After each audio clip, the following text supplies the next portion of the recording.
Hello students, today's topic is अनुभवजन्य अधिगम।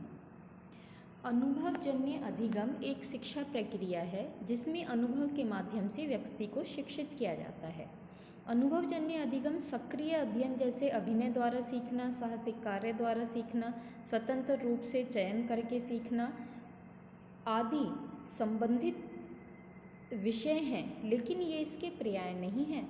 अनुभवजन्य अधिगम का अक्सर प्रयोग अनुभवात्मक शिक्षा से किया जाता है। डेविड कोल्ब ने अनुभवजन्य अधिगम के आधुनिक सिद्धांत को विकसित करने में बहुत सहायता की। David Kolb John Dewey, Jean पियाजे से काफ़ी प्रभावित थे। डेविड कोल्ब के अनुसार अनुभवजन्य अधिगम व्यक्ति के सीखने की क्रिया पर केंद्रित होता है। पुस्तकों से जानवर के विषय में पढ़कर प्राप्त ज्ञान करने के स्थान पर चिड़ियाघर में जाकर वहाँ के पर्यावरण का अवलोकन करके बातचीत के द्वारा ज्ञान प्राप्त करना अनुभवजन्य अधिगम का उदाहरण है। अनुभवजन्य अधिगम शिक्षक की उपस्थिति के बिना भी हो सकता है। यह एक व्यक्ति के प्रत्यक्ष अनुभव के अर्थ लेने की प्रक्रिया से पूरी तरह से संबंधित है। कोल्ब के अनुसार ज्ञान लगातार दो तत्वों वैयक्तिक और वातावरण के माध्यम से प्राप्त होता है। ये कहते हैं अनुभव से वास्तविक ज्ञान प्राप्त करने के लिए विद्यार्थी में 4 क्षमताओं का होना आवश्यक है। पहली कौन सी? सक्रिय रहना। दूसरा, विद्यार्थी अनुभव पर प्रतिबिंब करने के लिए सक्षम होना चाहिए। अनुभव धारण कर विश्लेषणात्मक चिंतन कर सके और अनुभव से प्राप्त नए विचारों का उपयोग समस्या समाधान के लिए कर सके। अनुभव अधिगम की परिभाषा जे विल्सन ने कहा है, अनुभवजन्य अधिगम को व्यक्ति के आंतरिक जगत और वातावरण के बाह्य जगत के बीच सक्रिय व्यस्तता के इंद्रिय प्रशिक्षण की प्रक्रिया के रूप में परिभाषित किया जा सकता है। इसके आधार पर इनकी परिभाषाएं हैं। फर्स्ट की विशेषताएं क्या हैं अनुभवजन्य अधिगम की? अनुभवजन्य अधिगम का उद्देश्य शैक्षिक वातावरण को छात्र केंद्रित बनाना है। छात्र अपने अधिगम में सीखने की गति, सीखने की विधि और शिक्षण के कौशल का उपयोग कर सकता है। अधिगम के माध्यम से छात्र मूल्यांकन करने में, विश्लेषणात्मक चिंतन करने में समर्थ होता है।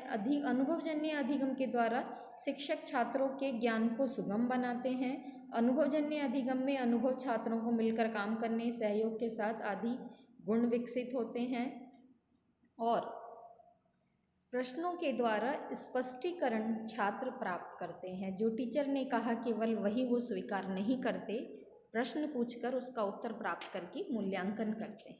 अनुभवजन्य अधिगम की आवश्यकता क्यों पड़ी? क्यों? इसीलिए विभिन्न संस्थाओं ने अनुभवजन्य अधिगम के प्रयोग की महत्व की बात कही। यूनेस्को ने अनुभवजन्य अधिगम को समझा और संयुक्त राष्ट्र शैक्षिक दशाब्दी में शैक्षिक विकास के लिए यूनेस्को ने teaching and learning for a sustainable future से एक कार्यक्रम प्रारंभ किया, जिसके द्वारा अधिगमकर्ताओं को अनुभव के द्वारा सीखने पर बल दिया गया। इसके साथ साथ ही फिनलैंड के स्कूलों में आउटडोर एजुकेशन शब्द का प्रयोग उस शिक्षण और अधिगम के लिए किया गया जो क्लासरूम से बाहर होता था। अनुभवजन्य अधिगम को मानव संसाधन विकास मंत्रालय द्वारा 2005 NCF 2005 के परिप्रेक्ष्य में भी स्वीकार किया गया। इसमें दिया गया कि शिक्षा के विकास और प्रगति में अनुभवजन्य अधिगम बहुत कुछ सहायता कर सकता है। देश के नीति निर्माताओं और शिक्षाविदों ने छात्र केंद्रित शिक्षण अधिगम के महत्व को स्वीकारा, जिसके फलस्वरूप भारत के मानव संसाधन विकास मंत्रालय और उसके शासकीय निकाय राष्ट्रीय शैक्षिक अनुसंधान प्रशिक्षण परिषद, जिसको NCERT भी कहते हैं, इसका समर्थन किया, बल्कि इसको व्यवहारिक रूप देने के लिए अनेकों कदम भी उठाए। इसमें कहा गया राष्ट्रीय NCF जो नेशनल करिकुलम फ्रेमवर्क 2005 है, उसमें अनुभव आधारित शिक्षण पर बल दिया गया, कार्य आधारित अधिगम पर। उसमें कहा गया children learn in a variety of ways through experience making and doing things, experimentation, reading, discussion, asking, listening, thinking and reflecting and expressing one self in speech, movement और राइटिंग। इट मीन्स जो सीखता है अपने experience से, उसको writing में, speech में और मूवमेंट में एक्सप्रेस कर सकता है, both individually and with others, अकेले वैयक्तिक रूप से भी और दूसरों के साथ भी। They require opportunities of all these kinds in the course of their development. वो अपने डेवलपमेंट में इस तरह की अपॉर्चुनिटीज़ को चाहते हैं कि ये अपॉर्चुनिटी होनी चाहिए। अनुभवजन्य अधिगम की प्रगति में सहयोग करने के लिए राज्य सरकारों ने भी सहयोग किया और भारत में विभिन्न राज्य सरकारों ने इसको व्यवहारिक रूप देने के लिए भी कदम उठाए। यूपी सरकार ने अंग्रेजी भाषा को सुधारने के लिए सर्व शिक्षा अभियान के अंतर्गत आओ अंग्रेजी सीखें एक कार्यक्रम शुरू किया जो 17 जुलाई 2017 में प्रारंभ हुआ। कार्यक्रम की संपूर्ण विषय वस्तु को the centre of learning resources Pune Maharashtra के द्वारा विकसित किया गया, तैयार किया गया। इसके साथ साथ तमिलनाडु सरकार ने भी SCERT के सहयोग से अपने तमिल भाषा कोष के द्वारा प्रदेश के सभी प्राइमरी स्कूलों में 35,000 से ज़्यादा DVD की प्रतियों का विवरण किया, जिसमें कविताएं आदि थी जो बच्चे सुन के उसको कर सके। छत्तीसगढ़ सरकार ने भी प्राथमिक शिक्षा के गिरते हुए स्तर में सुधारने के लिए संख्या और पढ़ने लिखने की योग्यता आदि कौशलों के विकास पर ध्यान केंद्रित किया।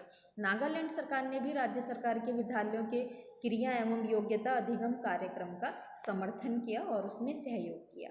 इसी तरीके से केंद्रीय माध्यमिक शिक्षा बोर्ड ने भी अनुभवजन्य अधिगम के विकास पर बल दिया और भविष्य के लिए बालकों को तैयार किया और शिक्षा शास्त्रीय प्रक्रिया में बदलने का स्वरूप को बदलने का कार्य भी किया।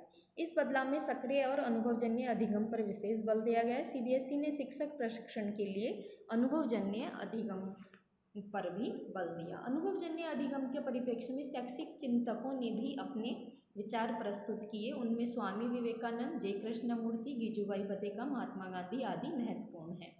स्वामी विवेकानंद ने अधिगम को अवधारणा के अनुभवों पर अधिक बल दिया।